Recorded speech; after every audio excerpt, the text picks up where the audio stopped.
যদি কারো রবি এইভাবে ওঠে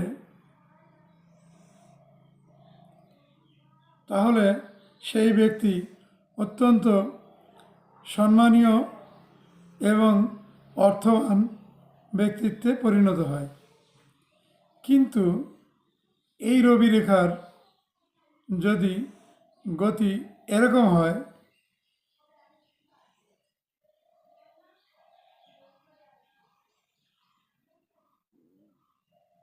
তাহলে সেই জাতকের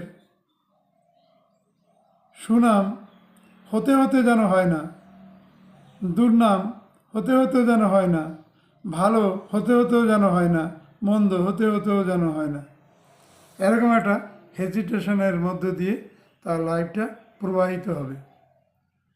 আর যদি কারোর হাতে রবি রেখা এইভাবে উপর দিকে ওঠে তাহলে সেই ব্যক্তি, তাকে আমরা রাজযোগ বা রাজভাগ্যবান বলি, সে অবশ্যই রাজা হয় বা তৎসমতুল্য ব্যক্তিত্বে পরিণত হয়।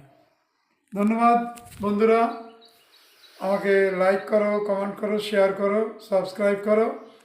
আর তোমাদের যদি প্রয়োজন হয় তো আমার সাথে যোগাযোগ করতে পারো আমার দেওয়া নাম্বারে।